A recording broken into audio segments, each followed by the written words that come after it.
Hello guys, GS for competition में आपका स्वागत है। और आज का सबसे महत्वपूर्ण टॉपिक लॉर्ड विलियम बेंटिंग है।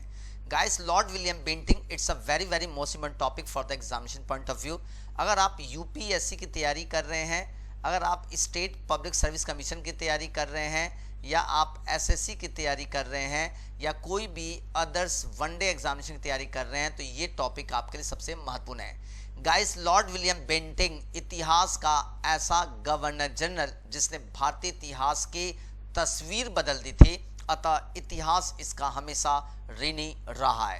अगर हम इस लॉर्ड विलियम बेंटिंग की बात करें तो लॉर्ड विलियम बेंटिंग भारत के पहले गवर्नर जनरल थे। नोट कर लीजिए, सीधे सीधे आपके एग्जाम में क्वेश्चन पूछता है कि भारत के पहले गवर्नर जनरल कौन थे, तो गाइस लॉर्ड विलियम बेंटिंग थे, जो एक उदार और प्रबुद्ध गवर्नर जनरल के रूप में इन्हें जाना जाता है।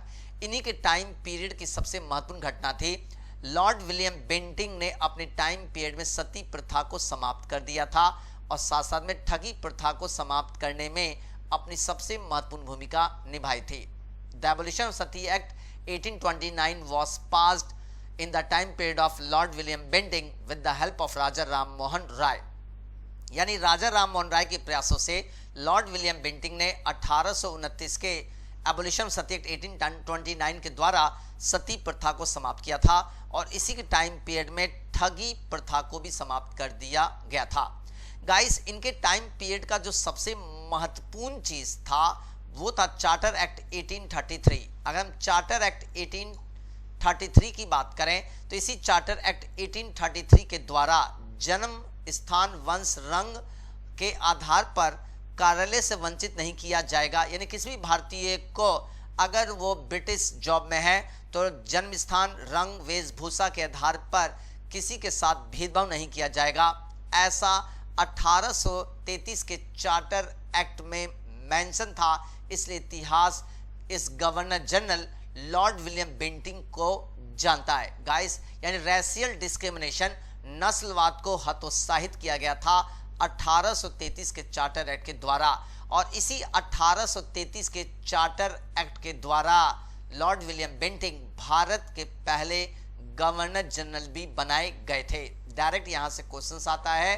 गाइस, नोट कर लीजिए, it's a very most important.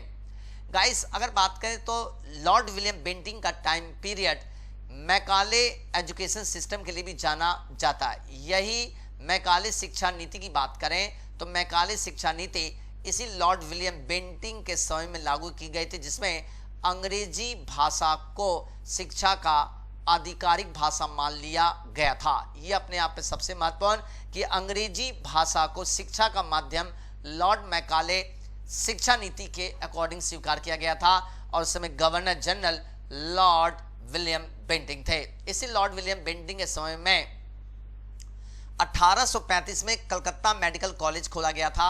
यह पूरे एशिया का पहला पश्चिमी मेडिकल स्कूल बन गया था। गाइस, यहाँ पर लोगों को जाति या पंथ के बावजूद भी स्वीकार किया जा सकता था, यानी यहाँ बिना भेदभाव के यहाँ पर इलाज किया जाता था। साथ साथ में इसी लॉर्ड विलियम बेंटिंग को भारत में आधुनिक पश्चिमी शिक्षा का पिता भी माना जाता है। गाइस, सीधे सीधे क्वेश्चंस आपके एग्जाम में पूछ सकता है कि पश्चिमी शिक्षा के पिता के रूप में जाना जाता है। Answer is Lord William Bentinck.